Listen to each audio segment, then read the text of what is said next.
All right, welcome to the agenda on Dominion Brokers Group this lovely morning. On the agenda today, we'll be looking at three major issues: insecurity, politics, and then an update on the Israel-Iran crisis.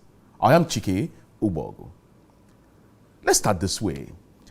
A farmer identified as Baba Yakubu has been hacked to death by suspected herders in Mekwari village, located in the Kwali Area Council of the Federal Capital Territory, Abuja. According to family members, the tragic incident occurred on Thursday last week while the farmer was working on his cassava farm. A relative, Danjuma Ishaku, explained that the confrontation began when herders allegedly led their cattle into Yakubu's farmland, causing damage to his crops. Yakubu, on the other hand, reportedly rushed over to confront the herders. After they allegedly ignored his complaints, he used his cutlass to strike one of the cows. Would you say that was Yakubu's mistake? Well, the situation quickly escalated while one of the herders allegedly retaliating by pulling out a cutlass and attacking Yakubu. One of Yakubu's sons, who witnessed the incident, managed to escape and alert others. The wounded farmer was rushed to Kwaita Clinic, where he was confirmed dead by medical personnel. It sounds like a movie, right? It's not a movie. It is reality. Meanwhile, the police authorities in Kwali have confirmed the incident and stated that investigations are currently ongoing. This tragic event has once again raised concerns over the rising tension and recurring clashes between farmers and herders across Nigeria, particularly in rural communities where land disputes and crop damage often lead to violent outcomes. Let's come down here to Oyo State.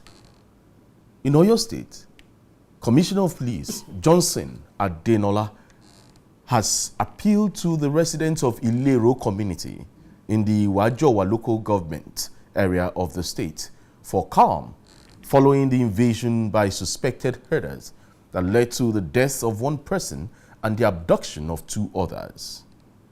The incident, which occurred at the weekend, had thrown the entire community into palpable fear and panic. A resident who witnessed the invasion but refused to be identified for security reasons said, and I quote him, "We have been having sleepless nights for years in this town." The town is Ilero. The attackers, suspected to be Fulani herdsmen, had wreaked serious havoc in this town. End of quote. The State Commissioner of Police, Johnson Adenola, during his visit to the community, Ilero community, and even neighboring communities, assured them maximum security in the area.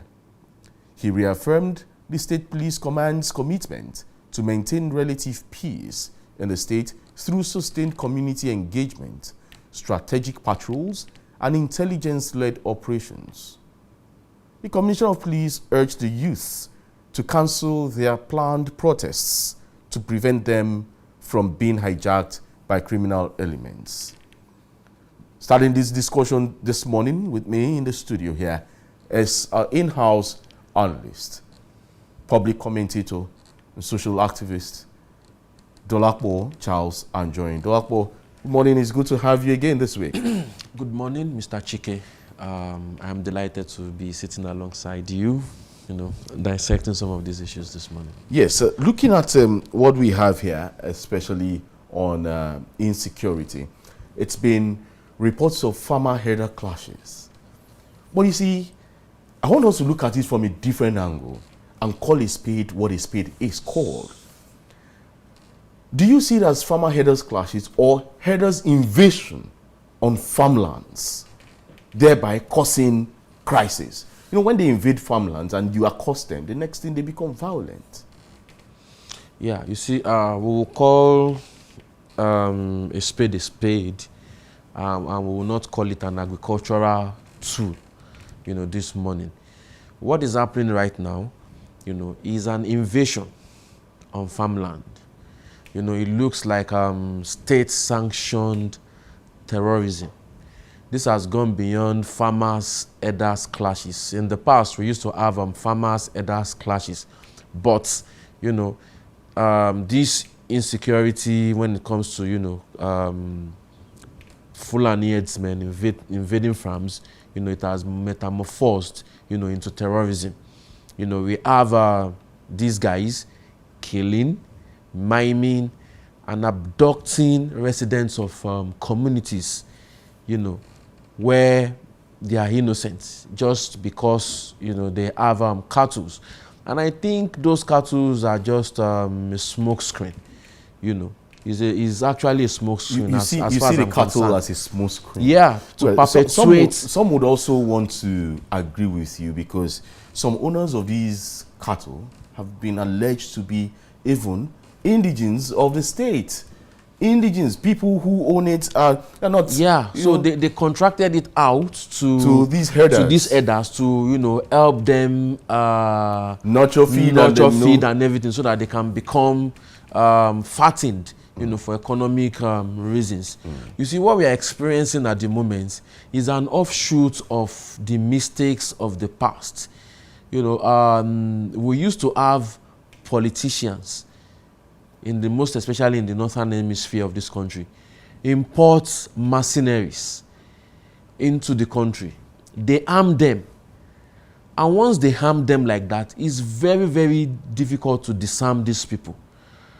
These people keep the arms and they use it to terrorize the citizenry of the state. So our political elite is also complicit in what is happening right now. And, it also resembles, a state-sanctioned terrorism. You see, I'm always of the opinion that once you have a very robust and fat defense budget, it will be very, very difficult, and it will take the grace and mercies of God, to stop killings, stop abductions, because some people are actually feeding fat on these crimes. It was the late General Sani Abacha that said that any terrorist acts that last beyond, not terrorist acts, any insecurity breach that lasts beyond 24 hours, is terrorism, which means government has a hand in it. This man made this statement years ago, and it looks like words on marble.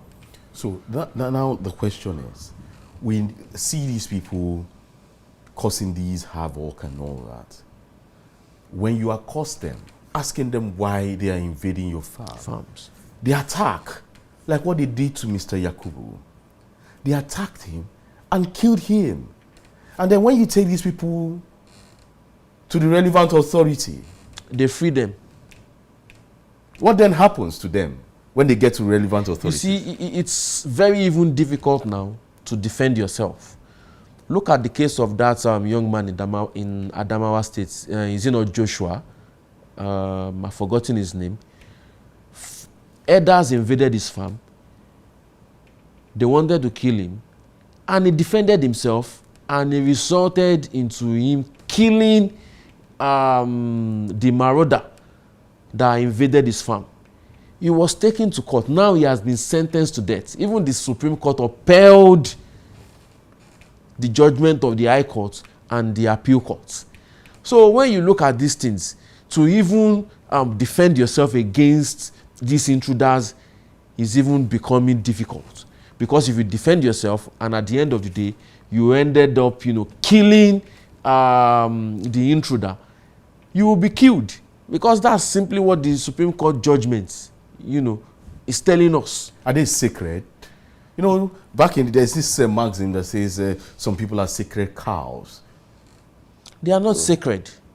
They are not sacred. But they seem untouchable. Yeah, they seem untouchable. That is why I'm trying to link this audacious and, this audacious act with state-sanctioned terrorism, because definitely it is still the same state apparatus that will pull the strings, that will still, free these guys. Let me tell you a story.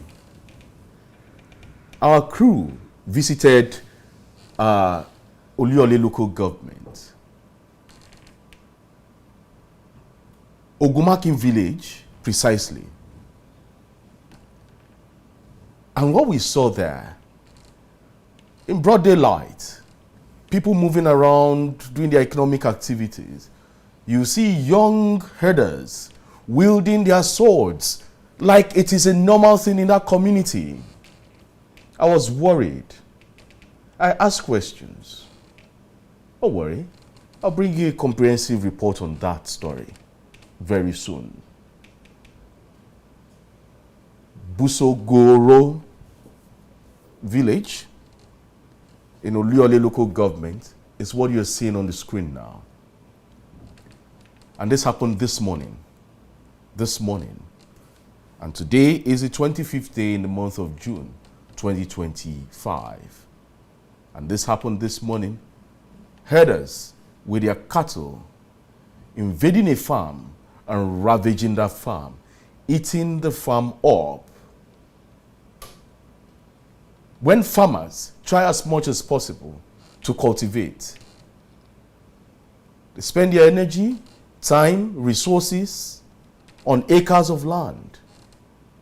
And then these people invade these lands, eat up the crops there. First of all, effort wasted. Secondly, food insecurity because it comes on the rise.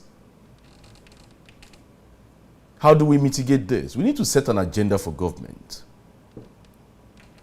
Farmers who try to defend themselves are overwhelmed by these people.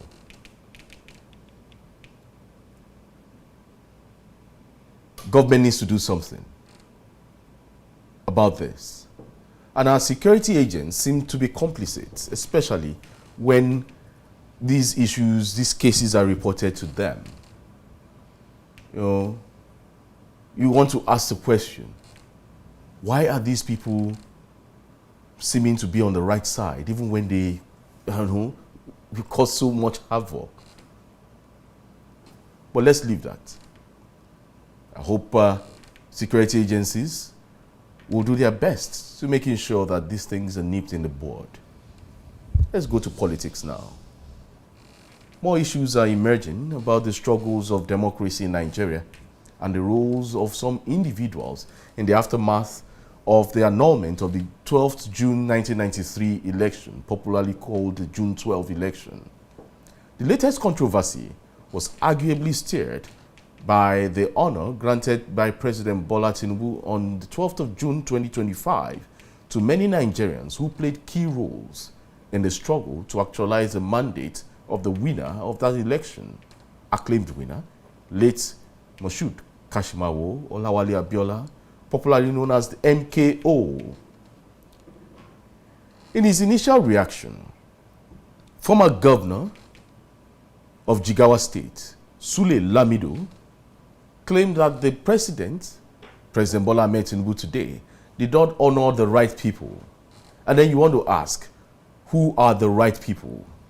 Who are those people Sule Lamido referred to as the right people? Yeah, I think one of those people is actually Senator Iyorchia Ayu, who was the then Senate President.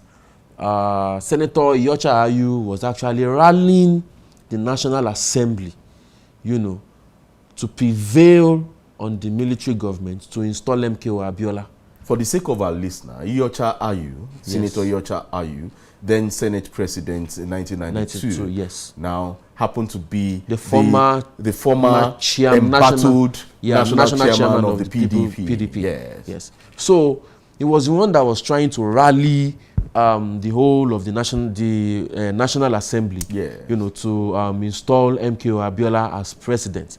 But the military guys do not have that. So they manipulated the National Assembly against Iyorchia Ayu, and he was impeached. And and they installed their own puppets, whom they can easily manipulate in the person of Ame, to become the Senate president. So when you look at this, it was short-lived. Yeah, it was short-lived. So when you look at the contribution of Iyorchia Ayu to the fight of democracy, popularly known as June 12, you know, he played an immense part, you know, in June 12, 1993. So you just mentioned Iyorchia Ayu. Who other people? Or who other person? Or what are the other people that you feel should be? Yeah, for example, you have people like Dele Momodu. You know, these are the people, Bashorun, Dele Momodu, these are the people who actually took the front row seats, you know, when it comes to June 12, 1993. And I think... what role did Dele Momodu play? Dele Momodu was more or less like an inner caucus, one of the members of the inner caucus of MKO Abiola. You know, before MKO Abiola makes a decision, you know, the likes of Dele Momodu, you know, will be part of, you know. No doubt. But what role did he play for June 12? Yeah, you know, at some point, his life was at stake. You know, he had to, you know, travel out of Nigeria, you know, and fight from afar. But before he left, you know, he was arrested, he was incarcerated, and when there was a threat to his life, you know, just like the proverb says, you know, we live to fight another day. But I think the real heroes of June 12 that were not honored are the National Association of Nigerian Students, who were always on the street on a daily basis, civil societies that were always on the street on a daily basis, not the elite formation of NADECO, where most of them, you know, ran out of Nigeria, including the current president of Nigeria, President Bola Ahmed Tinubu. Talking about that, you know, Lamido granted an interview on Arise Television, where he alleged that President Bola Ahmed Tinubu, who many people believed played a key role in the efforts to actualize MK Abiola's mandate, supported the annulment of the June 12, 1993 election. That's a grave indictment on the president. However, Lamido said President Tinubu attempted to rewrite history with recent rhetoric on the election, even though the Nigerian leader was a staunch supporter of the former military ruler, Ibrahim Babangida, whose regime annulled the election. Lamido went ahead to say that while he and others confronted the military in the aftermath of the election, Tinubu supported the annulment and sided with the Babangida regime. Another indictment. The former governor downplayed the president's role in the resistance to military rule, suggesting that his democratic credentials were overstayed. Let's listen to former Governor Lamido this morning on the agenda. You see, I feel highly entertained by Tinubu's rhetorics, the way he's dramatizing his own role, you know, in Nigerian democracy. Luckily, we're all alive. Please go. Luckily, we're all alive. We're all there. We're all, you know, participants in that particular, you know, sphere of political activity. So I was in the middle of it. Tinubu became relevant and noticeable after Abacha took over government. Before then, he was in the Senate, was the secretary of the party. And with all respect to him, you see, he was part of those people who were supporting Babangida's annulment of June 12. He was part of it. His own mother, Haja Mogaji from Lagos, was organizing Lagos market women to come to Abuja to pledge, you know, support for Babangida. I'm saying this because it's simply history. I mean no harm. I mean don't mean to embarrass him. But then you see, he was actively handing gloves to Babangida. Now, when Babangida saw the fact that, you know, he was having a problem with the party, he went to the National Assembly to address them. One infamous speech was, you know, they are trying to incite you. It is you they are against. You know, Tinubu was there, and Ayu became very, very firm and straight, you know, on the issue of June 12. He called a meeting, then being the only senior elected person in government at that time, as a Senate president. He convened a meeting in Edo, in Benin, working there with the governor, where we went there and reaffirmed our commitment to June 12. All right? Babangida was so angry with Ayu. He only came by, he removed him and put in a better arrow. a voter area, or, you know, he put in there so that, you know, so that they can be aligned to get, you know, political kind of machinations. So when Tinubu today, after being a general president, decided to rewrite history, well, trying to maybe deconstruct history and then rewrite it, then it is a very, very amusing, because he was part of the Babangida support of June 12. He was part of it. Now, it was only when Abacha took over government that Tinubu then became a so-called activist of June 12. No, not only, you know, all those who are talking about June 12 in Edeco, I mean no harm, I mean no disrespect. I'm simply saying what happened during that time. All of them, those who are in Edeco, where were they on June 11? They had no part in June 12. They are not part of June 12 campaign. They are not part of the June 12, you know, activities. What you know, they are never, because most of them are saying, would they should down look, all of them, because they know believe they won't work out. So when Abiola won the election, and then after the annulment, they are all very, very passive. But suddenly, after Abacha came on board, removing Sonekam, they became activists. They formed NEDECO. NEDECO was opposed to Abacha, was opposed to election formation. NEDECO was something which was formed, you know, to fight Abacha, not to fight democracy, not to fight for June 12. So whatever Tinubu is doing today is simply reconstructing history the way he thinks is going to fit his own political interests. But then obviously he was a major supporter of Babangida. Ask Babangida, ask him. So when you talk about, you know, already June 12, what are those characters? Ebute Ere, somebody who replaced Ayu for June 12? Who are the others? All of them. So he ran away. We stayed behind. We fought Abacha. I was detained, you know, because of my fight, but I was detained. Really was detained. So all of us, you know, Adamu Churuma, Bola Ege, Yoche Ayu, Kwame, and many others, Bagaji, all of them were there. You know, we fought Abacha. We fought him because we were willing to risk our lives.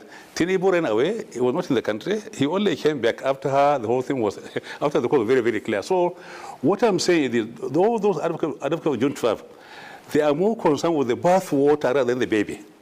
They are more concerned because most of them were at the end of the meal. When the product was being processed, you know, they simply picked up the product. The process which produced the product, they are not there. They're not part of it. They only pick the product. And today it's not about the victor, but it's about the victory more than anything else. So we make this kind of distinction. There is a difference between the victory and the victor. The NEDECO were more concerned with the victory than the victor. As far as they are concerned, is the bathwater they are trying to use, they are trying to hang on to their own kind of riding on top to reinvent, you know, history in Nigeria. Otherwise, you know, I feel embarrassed for the president, for the way he's talking, honestly. Ask anybody. Go ask anybody. We're all there. Ask Ayu, ask Gerigana. They're all there. Ask Langiwa. So what is happening today in Nigeria is simply something very, very laughable. You know, people, you know, who had no political pedigree, who had no political history, who are not known as fighters, are now at the forefront fighting for Nigerian democracy. Well, that's Sule Lamido there, former governor of Jigawa State. Well, you listen to what he said, Doakpo, and he made some serious serious points. Indictments. Yeah, you might call them points, but I see them as indicting Mr. President. You know, at that time, Sule Lamido, during that era, was the secretary of the SDP. Yeah. National Secretary of the SDP. Meanwhile, the national chairman of the SDP before the primaries was Babagana Kingibe. And when Babagana Kingibe was chosen as a running mate to late Chief Moshood Kashimawo Olawale Abiola, MKO Abiola, then Chief Tony Aneni, late Tony Aneni, was made the chairman of the SDP, and he led the party to the June 12 election. So it was Sule Lamido and Tony Aneni that signed a report endorsing the interim national government at that time, so they could conduct a separate, free and fair election that could culminate in a peaceful transition from military to democratically elected president. Now, he has spoken. Sule Lamido has narrated his own ordeal. But one question he asked is, where were these people before June 12th election, before that day? Where were they on June 12th? And where were they after June 12th? noting that Mr. President then had gone on exile, was out of the country at that time? You see, all details around Tinubu, is being basically reinvented. And history, as they say, people narrate their own side of the history. They narrate based on perspective. And I think if someone like Sule Lamido is talking about June 12th, is someone Nigerians needs to listen to, because he is much more closer, to... He was one of the major actors. Major actors, yes. And when as a national secretary of a party, SDP. Of the SDP, that position is not cheap. And these people, holding that position, they are well informed. So if Sule Lamido is saying that President Tinubu did not play a major role, in the fight for democracy on June 12th, I think I would lean slantly with him, because even in the Southwest, amongst the SDP senators, Tinubu was outranked by the likes of Senators Anthony Adefuye, Jubril Martins Kuye, Olualabi, Yinka Omilani, Rashidi Ladoja, and even one day Abimbola, who became the majority leader of the SDP. Yeah. So that is within the SDP Southwest senators. They all outranked him. So it certainly shows something that is just at the bottom of the ladder. Of course, he can have access to certain informations and all that. And at least I can say personally that I've read nothing less than 20 to 30 memoirs on June 12th, and not once have I ever read about the major involvement of Tinubu on concerning June 12th. Whether I was working with IBB, I don't have that information. It's possible. People like Sule Lamido were there. They see things, they see the political scheming. But some would say Sule Lamido might just be saying this out of a vendetta. No. Anybody who knows Sule Lamido, he really talks. He really talks. That's why I said if someone like Sule Lamido is actually talking, we need to listen to him. We need to. All right. Getting the story from the other side, the former editor of Sunday Concord, who is now the Nigerian Minister of Solid Minerals, Dele Alake, who was very close to Abiola, said the claim that Tinubu supported the annulment was false, a distortion of history, and a regrettable attempt at revisionism. Alake, however, on a monitored interview on Arise Television again, rejected the assertion by Lamido that Tinubu sold out during the June 12 poll, and that Tinubu's mother, Hajia Abibatu Morgaji, late now, mobilized market women to throw their support for Babangida, the then military head of state. Let's listen to Dele Alake. The Lamidos of this world were hands in gloves with the Abacha regime. So they did not face any harassment because they were not even for June 12 anyway. So they were safe. But the people fighting Abacha for the restoration of that mandate were the victims of harassment and oppression. And Tinubu was the forefront of it. I just told you his house in VI was firebombed. If he was working for Abacha, will he go through all of that?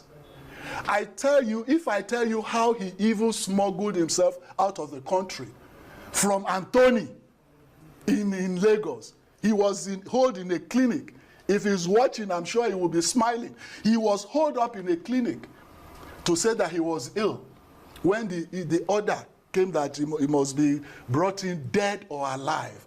Don't forget that in a revolutionary struggle, you also have sympathizers, even within the security apparatus. So we were receiving direct, sensitive intel.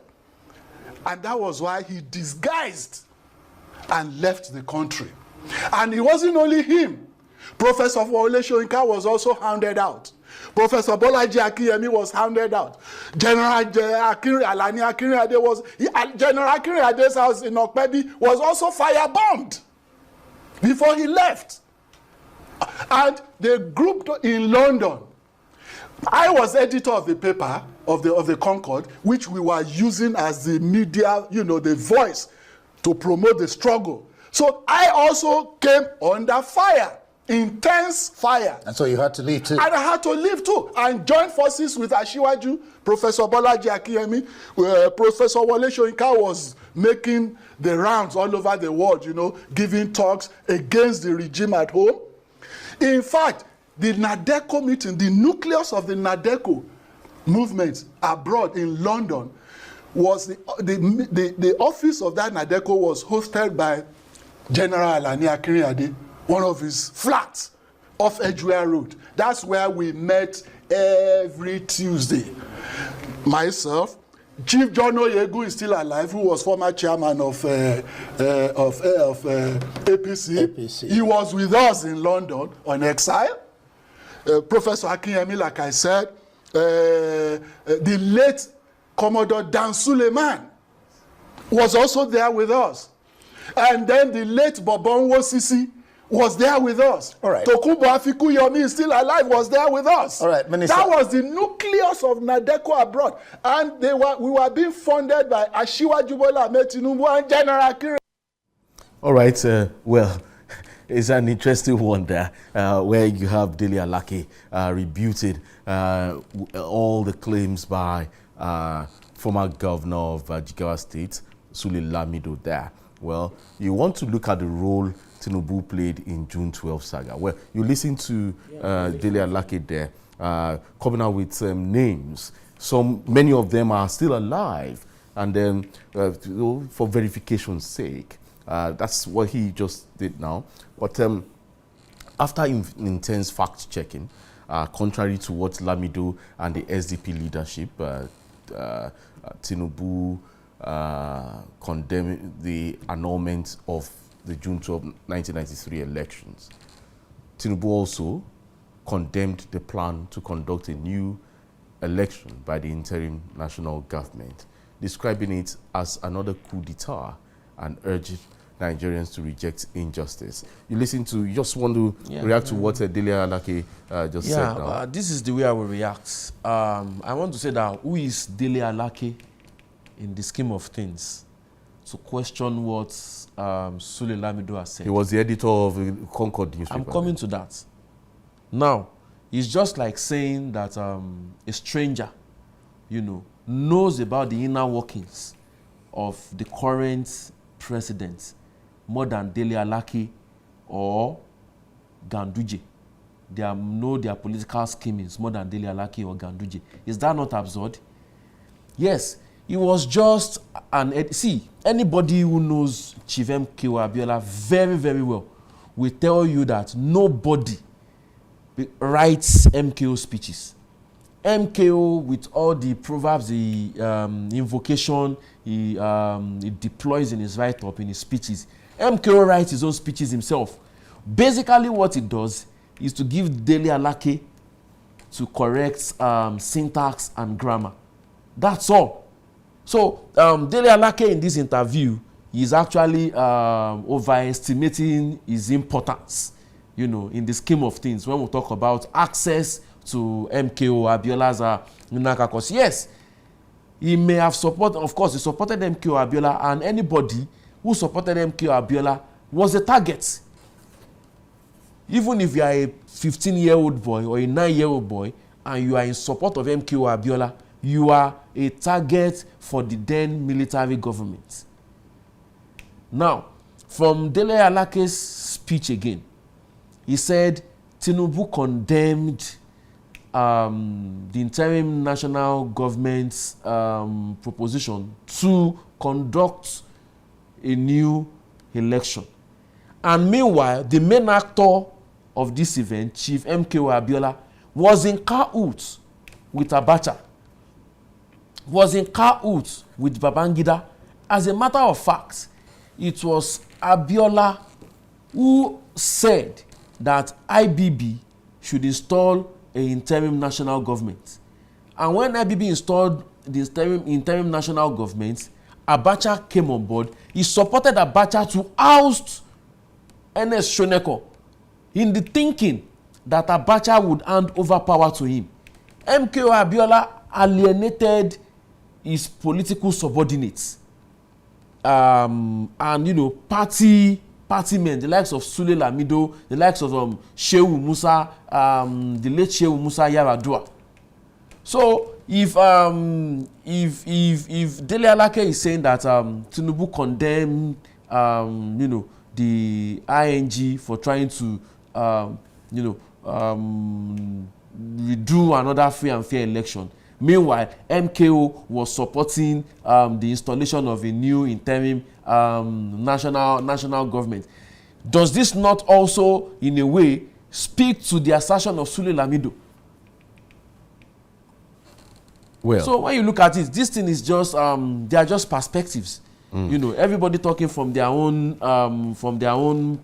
perspectives, from their own knowledge. But as far as I'm concerned, the real heroes of June 12 are the ones who stayed back in Nigeria, confronted the military guys, people that were incarcerated. That was why Sule Lamido built 37 houses, in Jigawa State, for people who stood and fought for democracy of June 12, 1993. He's there in Jigawa State. Bola Ege has a house in Jigawa State. The late Abubakar Remi has a house in Jigawa State. Sule Lamido built 37 houses. Those are the people who stayed and fought. The people like late Gani Fawehinmi, they stayed. They didn't smuggle themselves out of the country and fight the military dictator from abroad. Okay, you see, you are a fan of Max Sulin. Max Yolun, yes. Yeah, the author of Nigeria Soldiers of Fortune. Yes. Right. When MK Abiola turned to the judiciary to try to validate his election victory, Max Sulin in his book, Soldiers of Fortune, said the Abacha, where he was talking about the Abacha and Obasanjo years, he wrote that Tinubu stood with MK Abiola all through. And Tinubu became so close to Abiola and was so aggrieved by the annulment that earlier in 1993, he took his elderly mother, now late, Alhaja Abibatu Mogeji, with him to a meeting in Abuja with Babangida to appeal for the annulment to be rescinded. His mother was a former President General of the Association of Nigerian Market Women and Women. That's the Yaloja General of Nigeria at that time. So now, Max Sulin in his book broke it down that Tinubu stood with Abiola in the time of distress, in the time of crisis, during the annulment of the election, and even went ahead to say that Tinubu went with his own mother, who was the Yaloja General of Nigeria then, to go plead with the then head of state, Ibrahim Badamasi Babangida, to rescind the annulment. So, where is Sule Lamido getting a different story now? Well, like I said, Sule Lamido was a major actor. He was a major player. And don't forget, a lot of people stood with MKO also and ended up, betraying MKO. I wouldn't know whether Tinubu had a sinister plan back then, or it doesn't, whether his staying with MKO was altruistic or not. But like I said, I don't have the information whether, he was really for MKO, because I wasn't a major player. But, judging from different narratives, different accounts, you can be able to deduce certain things and, You read Max Sulin's work? Yeah, I read his work. Okay, I know you've read the Soldiers of Fortune. But Max Yolun just mentioned that in passing. Don't forget that most of what Max Yolun also wrote in that book was also information that he was fed with, from the grapevine. So, of course, we need to also try to, weigh it in the balance. But for me, as a person, haven't listened to different narratives, haven't read so many memoirs. You know, of course, I've heard personally, Sule Lamido has talked about the fight of June 12, 1993. I've heard him, you know, said it, you know, live and direct a couple of times. You know, you can easily, you know, deduce who is telling lies, who is trying to, you know, force themselves into our national history. Because if you look at the national award, if truly that the president was not biased, come on, people like Iyorchia Ayu deserves an honorable mention. Okay, so people like Dele Momodu deserves honorable mention. So, I mean, if there's anybody showing bias towards the event of 1993 in this case, come on, it's the president himself who is trying to, you know, rewrite history. And I wish that the major actors, you know, who have not spoken all this while, should please come out and just come and say it as it is. Okay, so now the question now is, the national honor, the national award, has raised so much controversy. Yes.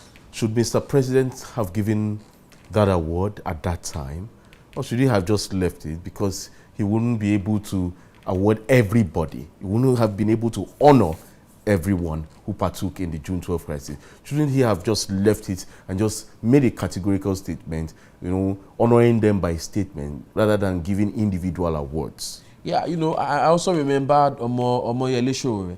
He was also an active member. These were the guys that stood, that were on the streets of Nigeria. You see, like I said, as you gain prominence as a politician, you know, there's this tendency that, you know, you try to, you know, force some certain narratives to your side to make people see that a later day hero. No doubt about it. He was an elected senator. If Sule Lamido is claiming that he worked against MKO and he worked for IBB, there's also precedent. Even in the same party where Tinubu came from, didn't they work against the agenda of the late Lateef Jakonde, where they have the Prime Rose Group and their share group? Didn't he work against the interest of his own party, which was very obvious to everyone? So if he can do that, so what says that what Sule Lamido is actually saying is not true, or is true rather? So back to the question I asked, should Mr. President have awarded or honored some people for the June 12 activity, or should he have just given a statement, you know, honoring everyone with a statement rather than giving individuals? Because he should have just honored everyone with a statement. Okay. You know, that would have been better than giving an award where, you know, even me as a young man at the moment knows that this award is actually skewed to people who are just genuflecting, or let me say, people who are genuflecting before him, and people who are just aligned with his own political interests. Okay. Now, let's round this up by going to the update on the international scene. Well, President Trump has lashed out on Iran and Israel for launching attacks after he had announced an end to their brief war. Trump later took credit for bringing an end to the fighting in a post on social media, as a preliminary U.S. report cast doubts on one of his big claims, which has been the talking point since yesterday, that U.S. airstrikes had destroyed key Iranian nuclear facilities and crippled the country's efforts to develop an atomic weapon. Let's get to listen to Trump lashing out on Israel and Iran.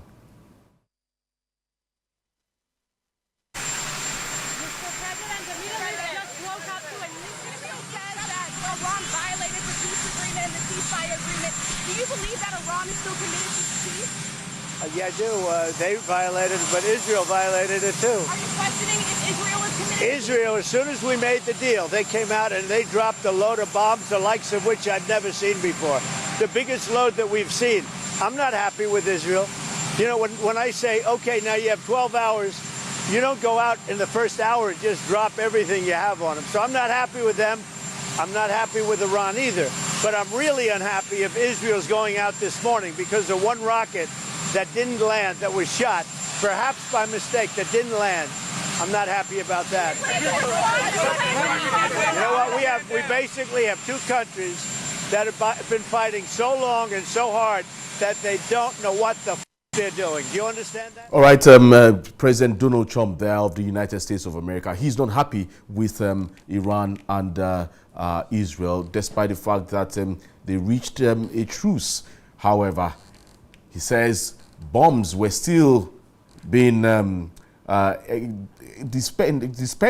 expended, as it were, and then he's not happy that they reneged on the agreement. Well, before that, the talking point here is basically that many people have condemned the President Donald Trump's case of his claim, saying that airstrikes had destroyed key Iranian nuclear facilities, which many have asked questions. I also asked questions if U.S. airstrikes had destroyed key Iranian nuclear facilities.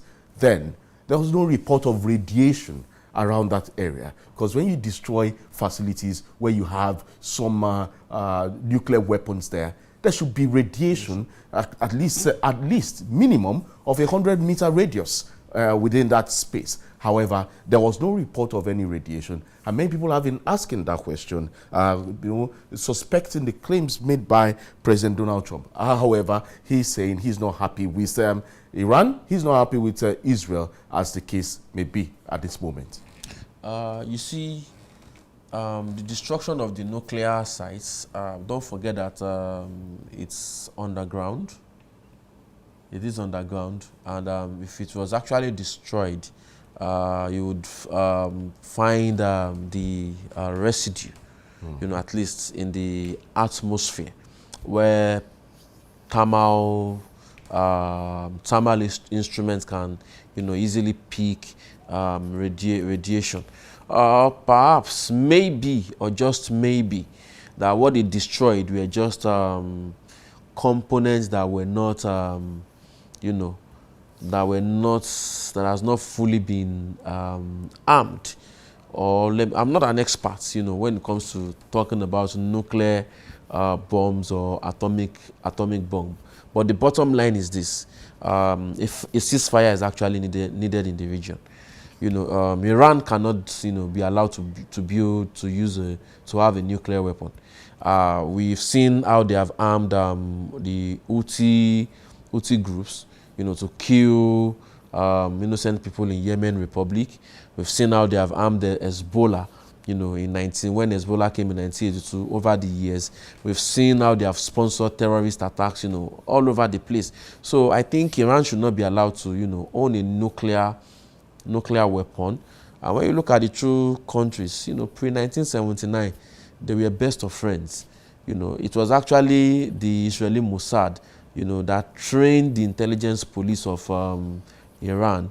They exchanged technology in terms of tech, in terms of agriculture and everything. They had good diplomatic relationship before the revolution, of Ayatollah Khamenei, came to oust the whole thing, and they announced Israel as a Zionist enemy.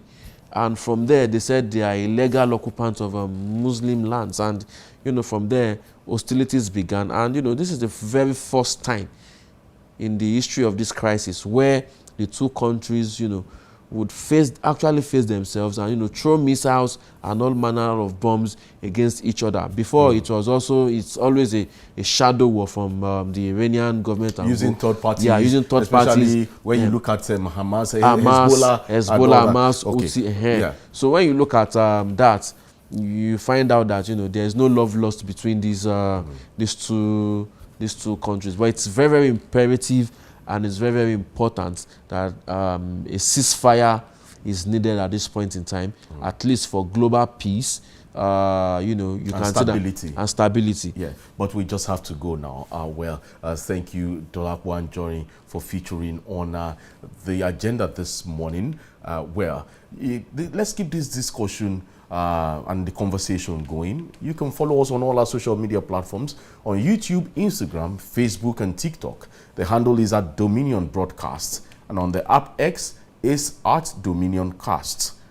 Visit our website at www.dominion.org.ng, www.dominion.org.ng.